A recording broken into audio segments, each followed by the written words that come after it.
Bismillahirrahmanirrahim. Assalamualaikum warahmatullahi wabarakatuh. Alhamdulillahirrahmanirrahim. Amma ba'du. Perkenalkan, kami dari kelompok 6 mata kuliah Sejarah Peradaban Islam, Fakultas Agama Islam, Fakultas Keguruan, Ilmu Pendidikan, saya Prodi Pendidikan Agama Islam.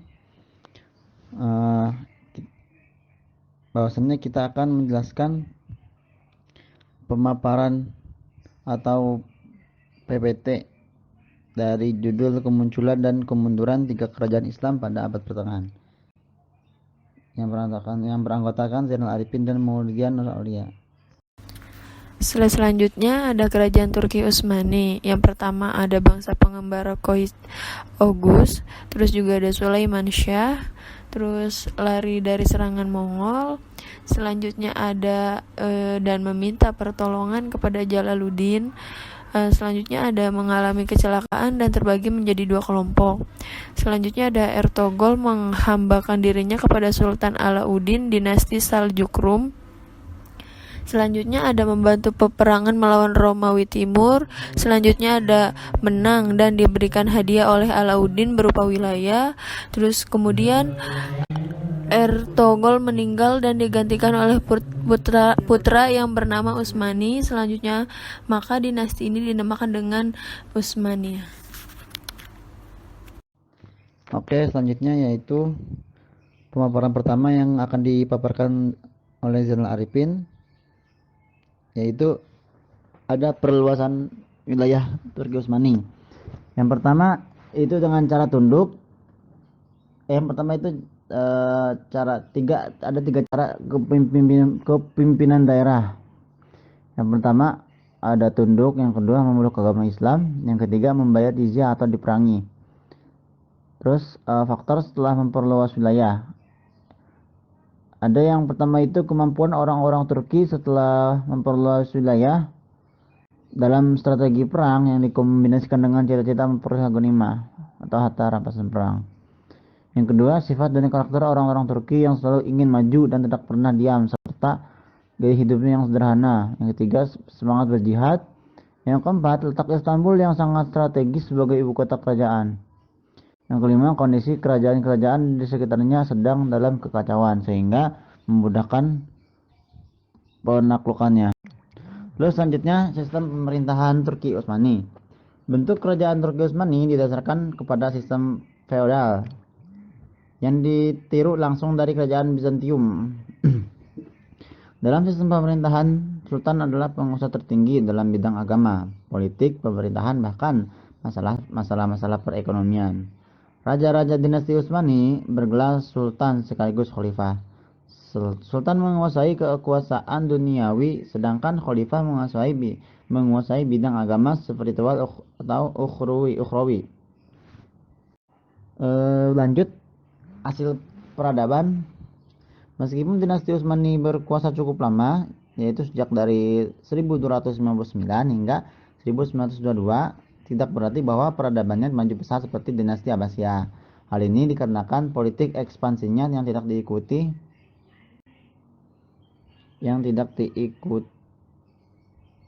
dengan pembinaan wilayah taklukannya. Di samping para sultan, setelah penaklukan Konstantinopel, sultannya lemah-lemah. Namun demikian, tingkat kemakmuran pemerintahan lebih baik dibandingkan dengan seluruh bagian Eropa yang dikuasai oleh kaum Kristen. Demikian juga masyarakat Kristen yang berada di bawah kekuasaan Utsmani lebih banyak mendapatkan hasil bumi, kemerdekaan pribadi, dan hasil usaha lainnya dibandingkan dengan teman-teman mereka yang berada di daerah kekuasaan Kristen. Terus yang terakhir dari kerajaan Turki Utsmani yaitu fase kemunduran. Yang pertama, ada wilayah kekuasaan yang sangat luas. Jadi semenjak kekuasaan yang luas, kerajaan Turki Utsmani itu susah untuk mengontrolnya. Yang kedua, kelemahan para penguasa. Sepeninggal Sulaiman Al-Qanuni, dinasti Utsmani diperintah oleh sultan-sultan yang lemah, baik kepemimpinan maupun kepribadiannya, sehingga mudah dilakukan oleh bangsa lain. Yang ketiga, heterogenitas penduduk. Yang keempat, budaya korupsi. Yang kelima, pemberontakan tentara Yeniseri. Yang keenam, merosotnya perekonomian Yang 7, stagnasi dalam lapangan ilmu dan teknologi. Sekian dari pemaparan saya tentang kerajaan Turki Utsmani. Oke, selanjutnya akan dilanjutkan oleh sahabatin Maulidia Nur Aulia. Silakan sahabati.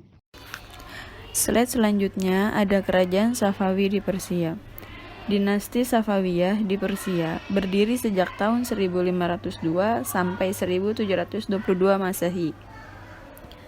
Dinasti Safawiyah merupakan kerajaan Islam di Persia yang cukup besar.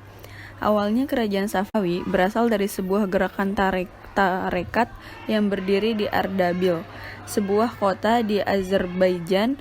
Tarekat ini diberi nama Tarekat Safawiyah, yang diambil dari nama Safawi. Itu terus dipertemukan sampai tarekat ini menjadi gerakan politik. Bahkan, nama itu terus diberikan setelah gerakan ini berhasil mendirikan kerajaan, yakni Kerajaan Safawi. Safi ad-Din merupakan keturunan dari Imam Syiah yang keenam, Musa al-Khazim. Gurunya bernama Syekh Tajuddin Ibrahim Zahidi. Safi ad-Din mendirikan Tarekat Safawiyah setelah ia menggantikan guru dan sekaligus mertuanya yang wafat pada tahun 1301 Masehi. Pengikut tarekat ini sangat teguh memegang ajaran agama. Tarekat Safawiyah diambil dari nama pendirinya, Safi ad-Din, dan nama Safawiyah terus dipertahankan sampai tarekat ini jadi gerakan politik. Nama itu terus dilestarikan setelah gerakan ini berhasil mendirikan kerajaan. Di Persia, muncul suatu dinasti yang kemudian merupakan suatu kerajaan besar di dunia Islam. Dinasti ini berasal dari orang Sufi, Syekh Ishaq Syafiuddin dari Ardabil di Azerbaijan yang beraliran Syiah dan mempunyai pengaruh besar di daerah Persia. Keadaan politik dinasti Safawiyah mulai bangkit kembali setelah Abbas I naik tahta dari tahun 1587 hingga 1629 yang menata administrasi negara dengan cara yang lebih baik. Masa kekuasaan Abbas yang pertama merupakan puncak kejayaan kerajaan Safawi. Secara politik, ia mampu mengatasi berbagai kemelut di dalam negeri yang mengganggu stabilitas negara dan berhasil merebut kembali wilayah-wilayah yang pernah direbut oleh kerajaan lain pada masa raja-raja sebelumnya. Usaha-usaha yang dilakukan Abbas berhasil membuat kerajaan Safawi menjadi kuat. Setelah itu, Abbas mulai memusatkan perhatiannya keluar dengan berusaha merebut kembali wilayah kekuasaan yang hilang. Selanjutnya ada kemajuan dinasti Safawi. Yang pertama dari bidang keagamaan. Pada masa Abbas, dalam bidang keagamaan yang menanamkan sikap toleransi terhadap politik keagamaan, tahu lapang dada yang amat besar. Paham Syiah tidak lagi menjadi paksaan, bahkan orang Sunni dapat hidup bebas mengerjakan ibadahnya. Yang kedua ada bidang arsitektur. Kerajaan Safawi telah berhasil menciptakan Isfahan, ibu kota kerajaan, menjadi kota yang sangat indah. Di kota ini berdiri bangunan-bangunan besar dengan arsitektur bernilai tinggi dan inti masjid, rumah sakit, sekolah, jembatan raksasa di atas Zenderut, dan istana Chihil Sutun. Dalam kota Isfahan terdapat 162 masjid, 48 akademi, 1802 penginapan, dan 273 pemandian umum. Yang ketiga ada bidang ekonomi. Kerajaan Safawi pada masa Abbas ternyata telah memacu perkembangan perekonomian Safawi. Terlebih setelah Kepulauan Hormuz dikuasai dan pelabuhan Gumrun diubah menjadi Bandar Abbas, yang merupakan salah satu jalur dagang laut antara timur dan barat yang biasa diperebutkan oleh Belanda. Inggris dan Perancis sepenuhnya telah menjadi milik kerajaan Safawi. Di samping sektor perdagangan, kerajaan Safawi juga mengalami kemajuan di sektor pertanian, terutama di daerah Bulan Sabit subur. Yang keempat ada bidang ilmu pengetahuan. Berkembangnya ilmu pengetahuan masa kerajaan Safawi tidak lepas dari suatu doktrin mendasar bahwa kaum Syiah tidak boleh taklid dan pintu ijtihad selamanya terbuka. Kaum Syiah tidak seperti kaum Sunni yang mengatakan bahwa ijtihad telah terhenti dan orang mesti taklid saja.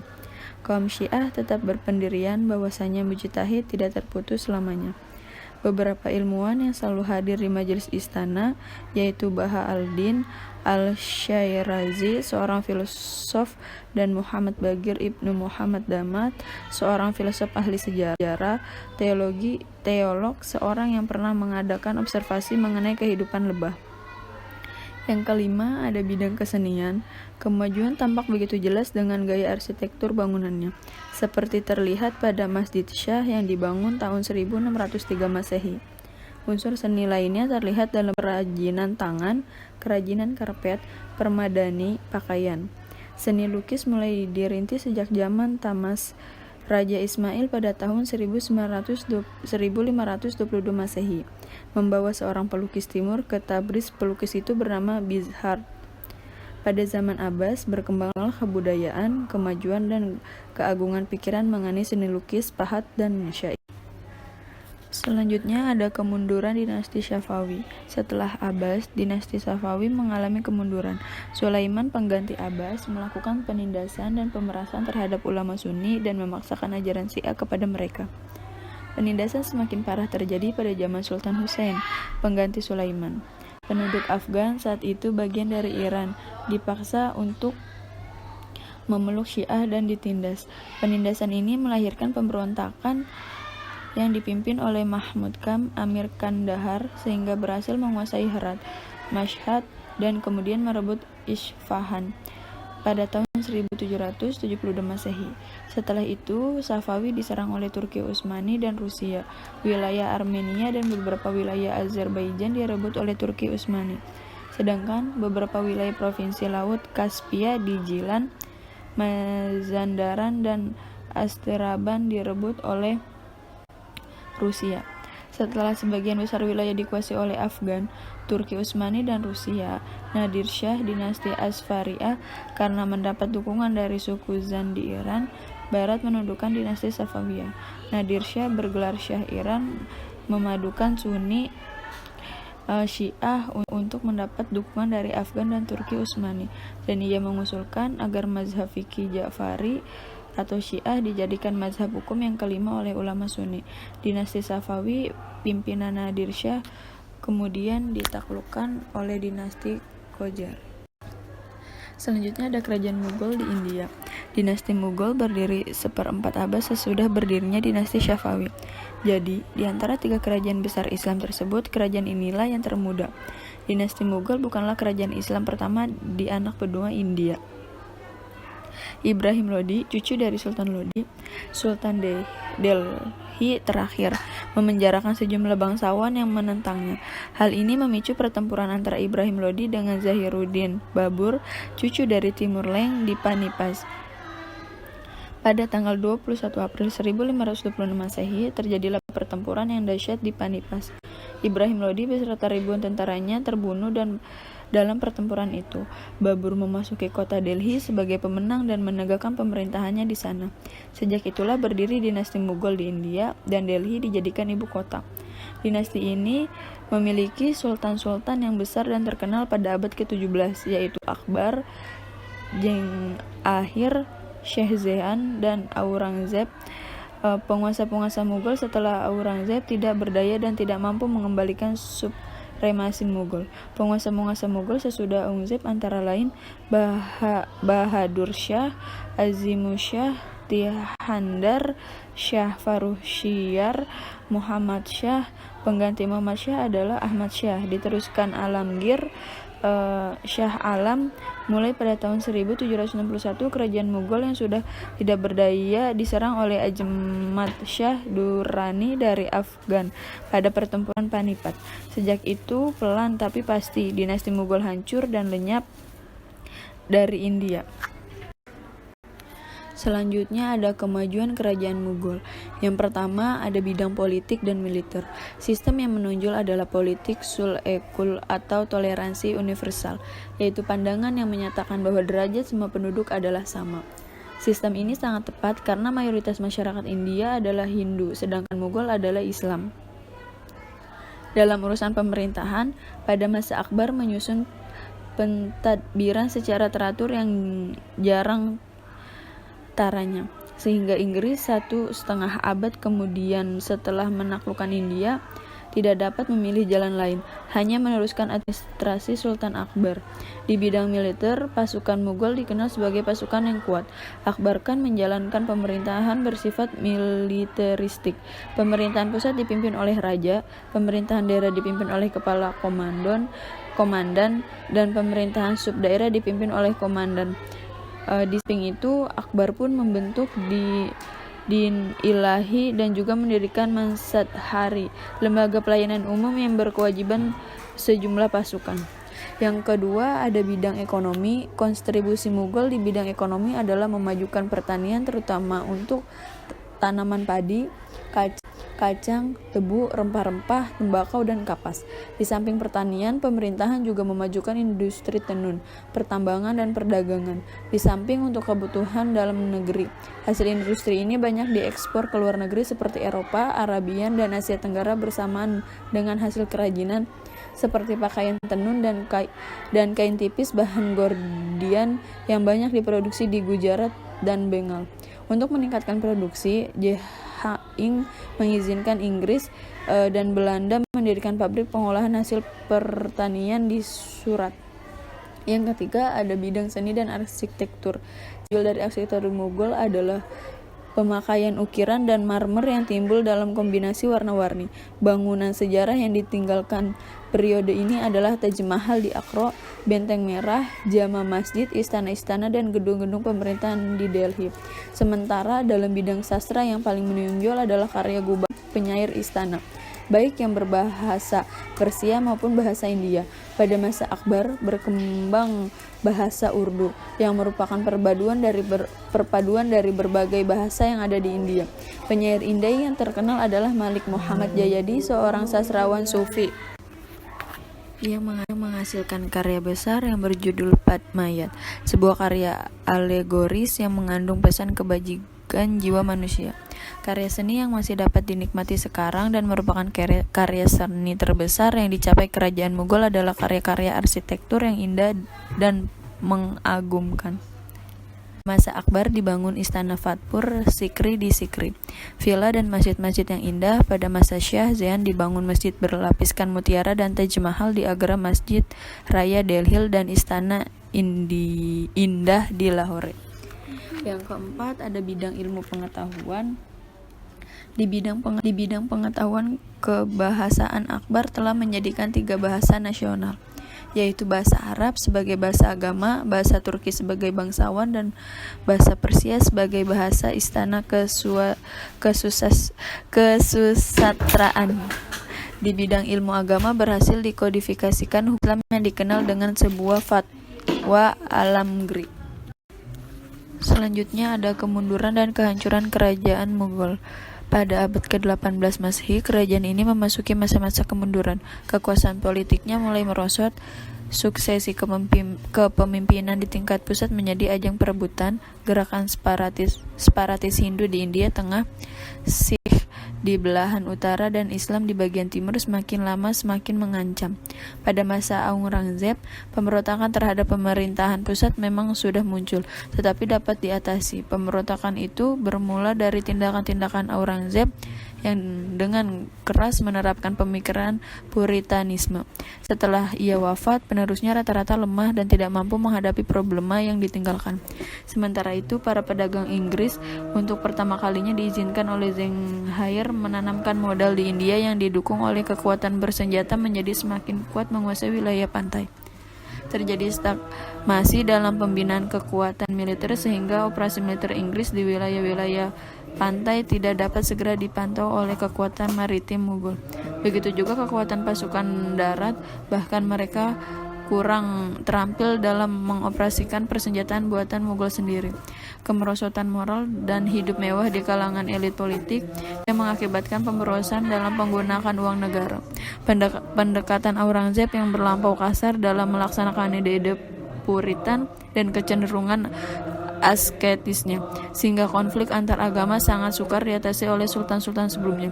Semua pewaris tahta kerajaan pada paruh terakhir adalah orang-orang lemah dalam bidang kepemimpinan.